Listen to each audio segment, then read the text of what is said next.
بسم اللہ الرحمن الرحیم الحمدللہ یا رب العالمین الصلاۃ والسلام علیک یا سیدی یا رسول اللہ وعلی آلک واصحابک یا حبیب اللہ۔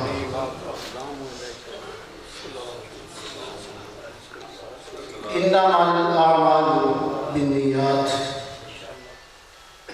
اسلام کے اندر داخل ہونے سے پہلے نیت کا اعتماد دیکھا جاتا ہے۔ بخاری شریف کی حدیث ہے اور بھی کتب کے اندر یہ حدیث درج ہے، اگر آپ کی نیت نہیں نہ ٹھیک، آپ لاکھ دفعہ کوشش کر لیں وہ کام کبھی بھی نہیں ہوگا۔ اب نیت میں دو چیزیں پائی جاتی ہیں، الہام اور وسوسہ، کیونکہ یہ ایک تربیتی نشست ہے، روحانی درسگاہ ہے اور کئی صدیوں سے ہے، تو یہاں پہ دل کی صفائی کی جاتی ہے، کیونکہ جو چراغ ہوتا ہے نا وہ راستہ دکھاتا ہے، نیت جو ہے نا وہ آپ کو اعمال کی طرف لے کر جاتی ہے، آپ کو اچھے راستے کی طرف لے کر جاتی ہے۔ اگر آپ کی نیت ہی نہیں درست، صرف ہی نہیں درست، تو آپ بلڈنگ کیسے کھڑی کریں گے یا راستہ کیسے چلیں گے؟ اب نیت کے اندر دو اعتماد پائے جاتے ہیں، ایک الہام اور ایک وسوسہ۔ وسوسہ جو ہے نا یہ سائیکالوجسٹ کے اندر ہے، جو میڈیکل کے ساتھ تعلق رکھتے ہیں۔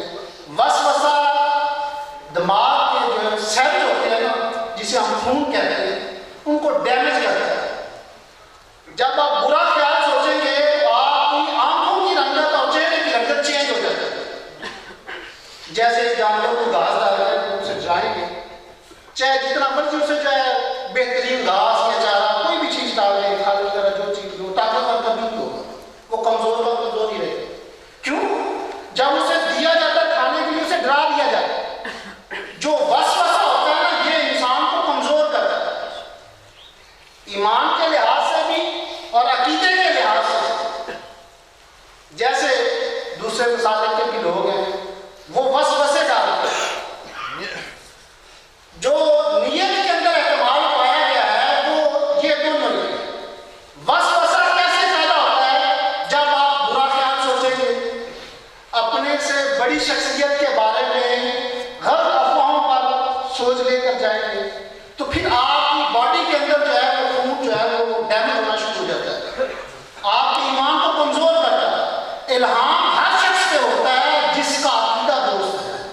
کوئی بندہ کہے نا کہ ہم اتنے عرصے سے بیربال شریف آ رہے ہیں تو ہمیں کچھ سرور نہیں آتا۔ میں بھی اسی محفل کے اندر کافی عرصے سے آ رہا ہوں، تو کافی دوستوں کو دیکھتا ہوں کہ محفل کے دوران گول ہوتے ہیں۔ الہام کفیت کی صورت میں پیدا ہوتا ہے، پہلے کفیت آتی ہے، جب کفیت بنے گی پھر جو ہے الہام آنا شروع ہوتا ہے۔ کفیت کیسے پیدا ہوتی ہے؟ حدیث پاک کے اندر ہے، مفہوم ہے حدیث پاک کے اندر کہ اگر جب آپ دعا مانگتے ہیں، توبہ کرتے ہیں، اگر آپ کی آنکھوں میں آنسو نہیں نہ آتے تو رونے جیسا چہرہ بنائے۔ جب رونے جیسا چہرہ بنائے نا تو دل پمپ کرتا ہے، جب دل پمپ کرے گا خود بخود آنکھوں میں آنسو آ جائے گا۔ اب ہم یہاں آتے ہیں محفل پہ، دو طرح کے لیے، ایک عرف عام میں ہوتا ہے کہ عرس پہ جاتے ہیں، وہاں پہ لنگر بڑا ہوتا ہے، لوگ بڑے آتے ہیں، گاڑیوں میں بڑے آتے ہیں، لیکن کچھ ایسے چھپے لوگ ہوتے ہیں جو فقط کچھ حاصل کرنے کے لیے آتے ہیں، سیکھنے کے لیے آتے ہیں۔ اب جب آپ یہاں آتے ہیں تو جیسے آج دوپہر میں محفل کے اندر پیر صاحب بھی فرما رہے تھے کہ کھانے کے وقت لوگ زیادہ تھے، محفل میں کام کرتے ہیں، یہ ہر جگہ پہ ایسا ہے۔ لیکن حضرت صاحب کی جو تربیت ہے لالچ کے ساتھ نہیں ہے، دل کی کفیت کے ساتھ، ہمیشہ آپ دل کی بات کرتے ہیں۔ کیسے کرتے ہیں؟ آپ فرماتے ہیں کہ اگر جب تک ہم مخلص ہیں اداروں کے ساتھ ادارے چلتے رہے، جب تک ہم دین کے ساتھ مخلص ہیں تو دین چلتا رہے۔ ہمارا کمال نہیں اس میں، ہمارے مخلص ہونے کا یعنی نیت کا ٹھیک ہونا ضروری ہے۔ اب نیت کیسے ٹھیک ہوگی؟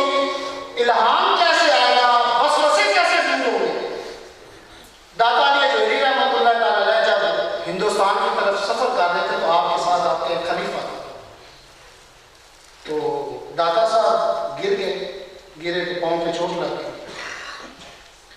چوٹ لگی تو جو خلیفہ تھا پہلے اس کے دل میں خیال آیا کہ جو قیمتی رومال نا مصر ایران کے علاقے میں ایک ریڈ کلر کا رومال ہوتا ہے جو محبت کی نشانی ہوتی ہے. اس نے رومال نکالنے کی کوشش کی تو دل میں وسوسہ کر اور رہنے دے چھڑ کی کرنا رومال دے کے ایڈا قیمتی رومال ہے پیران کا ٹاپے پیر ٹھیک ہو جائے چوٹ یہ نا تھوڑے خون آیا ٹھیک ہو جائے. یہ وسوسہ پیدا وقت گزر گیا. داتا صاحب بخاری شریف پڑھا رہے تھے درس و تدریس کر رہے تھے. اسی اسٹوڈنٹ نے جو ہے نا طالب علم نے یہی سوال پوچھا کہ حضور اتنا عرصہ ہو گیا ہے تھوڑے کو پڑھ گیا الہام تو وسوسے کا نہیں ہوتا. اب پڑھا رہے تھے تو آپ نے فرمایا کہ الہام تو وسوسہ یہ اسلام کا بنیادی جو ہے وہ سیڑھی ہے, بنیادی سیڑھی. یہ نہیں تو پھر اسلام نہیں. آپ نے فرمایا وہ وقت یاد کرو پہاڑی والا, ایران عراق کی جو پہاڑی تھی جہاں پہ وہ وقت یاد کرو جب میں گرا تھا اور آپ کے پاس ایک قیمتی رومال تھا تو آپ نکالنے لگے, کچھ نکال لیا تھا آپ نے رومال لیکن پھر آپ نے اندر جیب میں ڈال دیا. جب نکال رہے تھے وہ الہام تھا اور جب واپس ڈالا وہ وسوسہ تھا. وہ شیطان نے کہا انہیں کیا پیر کی خدمت کرنی ہے. پیر کی خدمت نہیں ہوتی, کسی چیز کی خدمت نہیں ہوتی. یہ ایک محبت کا اظہار ہوتا ہے. درود شریف آپ پڑھتے ہیں نا, یہ محبت کا اظہار ہوتا ہے کہ آپ کو نبی پاک کے ساتھ کتنی محبت ہے. تو یہ ایک تربیتی نشست ہے, یہاں سے ہم اپنے دلوں کو سیدھا کرتے ہیں, صاف کرتے ہیں. پیسوں سے دل کبھی نہیں صاف ہوتا. پیسوں سے دل صاف ہوتا تو بے شمار جو ہے حجاج بن یوسف اور قارون آئے ہیں وہ بھی دل صاف کر دیتے. حجاج بن یوسف کا دور تھا, حضرت انس بن مالک رضی اللہ عنہ کے پاس کچھ تابعین آئے, سوال کرنے لگے کہ حجاج بن یوسف علماء کو شہید کر. خاموش عالم دین کے صوفی آدمی تھے, پھر محدث تھے.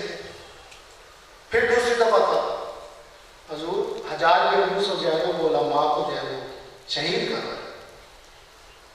جب تیسری دفعہ کہا پھر انہوں نے جو ہے ان کو سمجھایا جو وقت گزر گیا ہے وہ بہتر ہے, جو آنے والا وقت ہے وہ اس سے زیادہ مشکل ہوگا.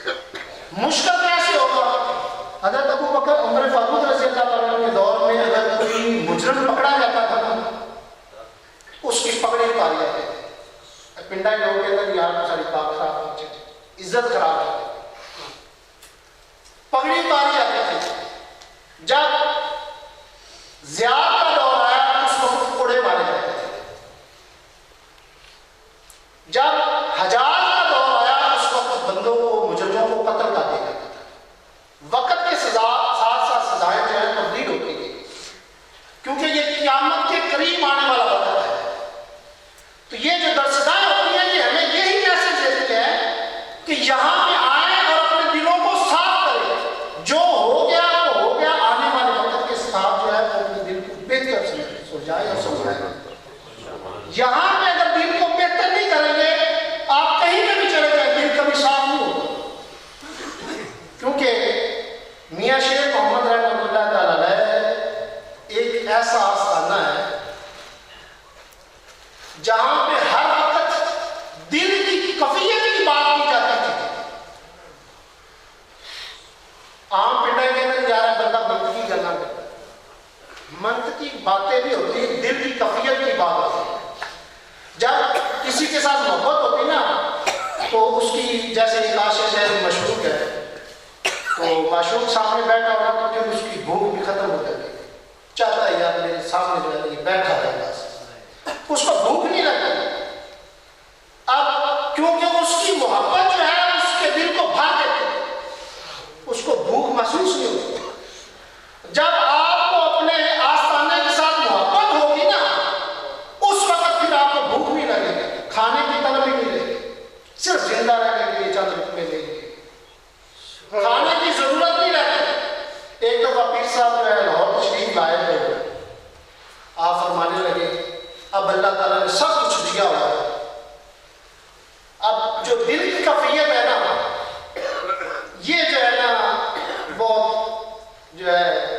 انسان کو سکون دیتی ہے اور اپنے ضمیر کو جگاتی ہے۔ اب یہ جو کھانے ہیں ان چیزوں کا دل نہیں کرتا۔ جب انسان کے پاس پیسہ آ جائے نا، یعنی کہ ایک عام بات کر رہا ہوں، جب پیسہ آ جاتا ہے تو پھر کھانے کی طرف نہیں رہتی، کیونکہ اس کے اندر وہ سیلز جو بھوک لگاتے ہیں وہ ختم ہو جاتے ہیں، ہرس جسے کہتے ہیں۔ جو کفیت کے ساتھ تعلق رکھتا ہے اس کو نہ دولت کی ضرورت ہوتی ہے اور نہ ہی کھانے پینے کی ضرورت، فقط اس کو دل کی ضرورت ہوتی ہے۔ یہ مقناطیس ہوتا ہے دل۔ اب داتا میں جوہری رحمۃ اللہ پڑھا رہے تھے تو آپ نے فرمایا کہ جو تیرے دل میں وسوسہ پیدا ہوا تھا اس نے تجھے کمزور کر دیا۔ وسوسے نے آپ کو کمزور کیا اور آپ کے عقائد کے اندر منفی جو ہے سوالات پیدا ہونا شروع ہوئے۔ ویسے بھی جو لوگ بیمار ہوتے ہیں یا جن کا خون جو ہے زیادہ گاڑھا وغیرہ ہوتا ہے وہ منفی خیالات زیادہ رکھتے ہیں، سائنس کے اندر آتا ہے، میں اپنے پاس سے نہیں کہہ رہا۔ منفی خیالات رکھتے ہیں، منفی خیالات آپ کو شہوت کی طرف لے کر جاتے ہیں۔ جب وسوسہ پیدا ہوتا ہے تو کیونکہ وسوسہ اور شیطان یہ گناہوں کی طرف لے کر جاتا ہے۔ الہام کیسے ہوتا ہے؟ اب آپ یہاں پہ بیٹھے ہیں تو آپ کی نیت درست ہوگی، صفت درست ہوگا۔ آج جو میں نے پیچھے گناہ کرنا ہے نا، وہ جو ہو گیا لیکن آنے والا جو وقت ہے نا وہ میں نے محبت کے ساتھ گزارنا ہے۔ تو جب یہ دل میں کفیت پیدا ہوگی تو خود بخود دل بھی سیدھا ہو جائے گا، مرادیں بھی پوری ہوگی، دعا مانگنے کی ضرورت نہیں رہتی۔ یہ نقشبندی آستانہ ہے، میاں شیخ محمد رحمۃ اللہ تعالیٰ اور پیر صاحب سے فرماتے ہیں اگر دعاؤں سے کام ہو رہے ہوتے نا، پھر پتہ نہیں جو مسجدوں میں امام بیٹھے ہوئے تو بہت زیادہ لمبی لمبی دعائیں کرتے ہیں۔ دعاؤں سے کام نہیں ہوتے، دل کی کفیت سے کام ہوتے ہیں۔ دل سے دعا مانگی جاتی ہے۔ جب دل سے کفیت کے ساتھ دعا مانگی جائے گی تو آپ کے آنکھوں میں آنسو آ جائے گا، اور جب آنسو آئیں گے تو سمجھ لیں گے قبولیت کی گھڑی تھی۔ تو یہ آستانہ ہمیں صرف کفیت سکھانے کے لیے یہ ایک ایسا میسج دیتا ہے۔ امتیاز صاحب اور ماسٹر نواز صاحب منقبت جو ہے وہ اکثر پڑھتے ہیں، بڑی پیاری ہوتی ہیں، سادہ الفاظ ہوتے ہیں اور دل کو جو ہے نا ایک دفعہ بھر دیتے ہیں۔ جب بندہ محفل سے اٹھ کر جاتا ہے نا تو کئی دن تک کفیت رہتی ہے، بڑی اچھی خوشباش اور تر و تازہ انسان رہتا ہے۔